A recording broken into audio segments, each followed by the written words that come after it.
Okay तो बहुत कुछ चल रहा है मार्केट में। $1 ट्रिलियन वाइप आउट हो चुके हैं। साथ ही साथ अप्रैल मंथ से लेकर अब तक बिटकॉइन का प्राइस सबसे ज्यादा नीचे गिरता नजर आया है।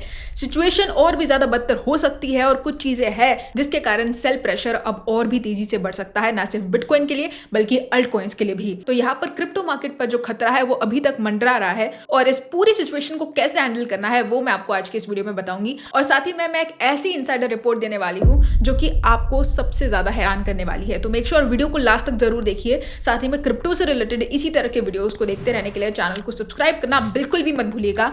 और आप हमारे टेलीग्राम ग्रुप, इंस्टाग्राम और ट्विटर अकाउंट को ज्वाइन कर सकते हैं जिसका लिंक आपको नीचे डिस्क्रिप्शन बॉक्स में ही मिल जाएगा।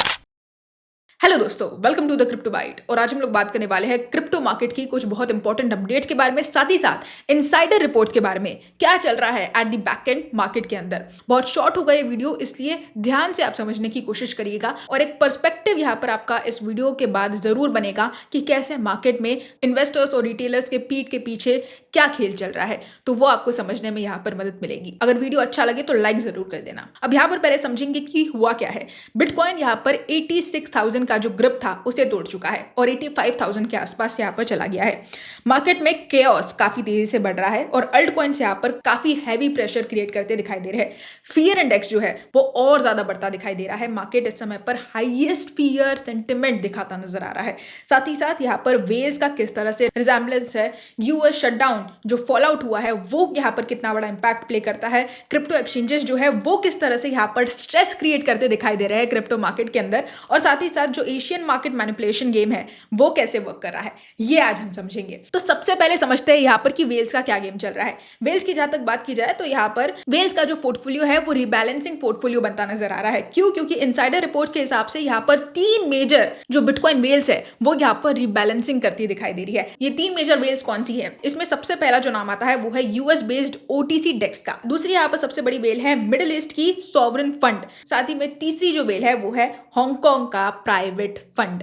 ये तीनों वेल्स मिलाकर रिबैलेंसिंग करती दिखाई दे रही है, जिसके कारण पूरा बिटकॉइन जो है वो इस समय पर काफी तेजी से सेलिंग प्रेशर क्रिएट करता नजर आ रहा है। यहाँ पर ये जो डंप हुआ है ये 72 आवर्स के अंदर ऑलमोस्ट 45 से लेकर तो $60 बिलियन के आसपास हमें देखने को मिला इन सिर्फ 3 वेल्स के कारण। तो ये सबसे बड़ी इनसाइडर रिपोर्ट है आज की डेट में। ये मार्केट में बहुत लोग नहीं जानते हैं और काफी सारे लोगों ने इस बात को शेयर भी नहीं किया है और पॉइंट आउट भी नहीं किया है। इन्हीं के कारण देखा जाए तो मार्केट सबसे ज्यादा डंप हुआ है, इन्हीं के कारण सबसे ज्यादा सेलिंग प्रेशर क्रिएट हुआ है और इन्हीं के कारण मार्केट में पैनिक मोड हिट कर गया है। तो यही सबसे बड़ा रीजन है जिसके कारण मार्केट में हमें रिबैलेंसिंग वेल्स की तरफ से देखने को मिली।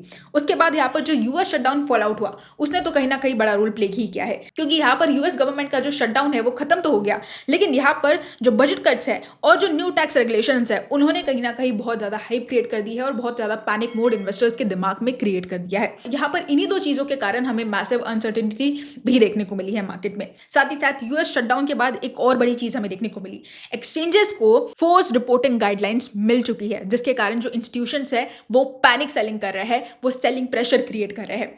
ये चीज बहुत ज्यादा हिट कर गई और इसने भी कहीं ना कहीं सेलिंग प्रेशर को और ज्यादा बढ़ावा दे दिया। अब तीसरी जो सबसे बड़ी चीज है जिसने इस आग में घी डालने का काम किया वो था यहाँ पर क्रिप्टो एक्सचेंज का अंडर स्ट्रेस होना। 2 मिड लेवल एक्सचेंजेस ने लिक्विडिटी वार्निंग इशू कर दी है और इस बात को मीडिया कवर नहीं कर रहा है, ना ही वॉचर गुरु, कॉइन टेलीग्राफ और ऐसी बड़ी बड़ी जो क्रिप्टो न्यूज एजेंसीज है उन्होंने भी इस बात को पॉइंट आउट नहीं किया, इस बात को कवर नहीं किया और ये बहुत ही हिडन तरीके से वर्क कर रहा है। एक्सचेंजेस ने अपनी पोजीशंस को ओवर लेवरेज बना दिया है। फोर्स लिक्विडेशन हमें देखने को मिले जिसके कारण बीटीसी डंप कर गया और बीटीसी डंप के कारण सीधी सी बात है ज्यादा लिक्विडेशन हमें देखने को मिले। तो ये कैस्केड इफेक्ट देखने को मिला है हमें एक्सचेंजेस के कारण और ये एक सबसे बड़ी चीज यहाँ पर बैकएंड में चल रही है, जैसे ना मीडिया कवर कर रहा है, ना ही कोई न्यूज एजेंसी कवर कर रही है, ना ही मार्केट के बड़े बड़े दिग्गज इस चीज को पॉइंट आउट कर पा रहे हैं।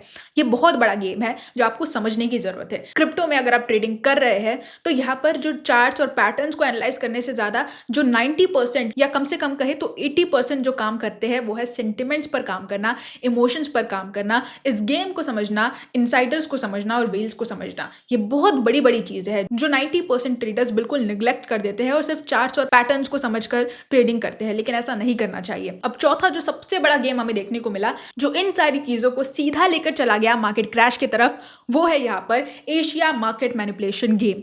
ये कैसे हुआ? यहाँ पर सिंगापुर और Hong Kong based markets coordinating game खेलते नजर आ रहे हैं। क्यों? क्योंकि इनसाइडर सिग्नल मिल रहा है कि मार्केट मेकर्स इंटेंशनली पुश कर रहे हैं बिटकॉइन को $90,000 से नीचे जाने के लिए। ये इसलिए हो रहा है क्योंकि यहाँ पर जो गोल है वो ट्रिगर करना है इनका पैनिक मोड रिटेलर्स के लिए, और जिसके कारण ये लोग स्लाइटली बिटकॉइन को लगभग $70,000 के आसपास एक्यूमुलेट करने की कोशिश करेंगे। तो ये बहुत बड़ा गेम चल रहा है जिसे एशियन मार्केट मैनिपुलेशन कहा जा रहा है। साथ ही साथ यहाँ पर ETF आउटफ्लोज भी हमें देखने को मिले। जो बड़े बड़े इंस्टीट्यूशंस है, 2025 की स्टार्टिंग से ही जो इंस्टीट्यूशंस है उनमें ETFs के अंदर हमें हैवी बाइंग्स देखने को मिली है। लेकिन अब क्या हो रहा है? ब्लैक रॉक में लगभग $4.1 बिलियन का आउटफ्लो हमें देखने को मिला।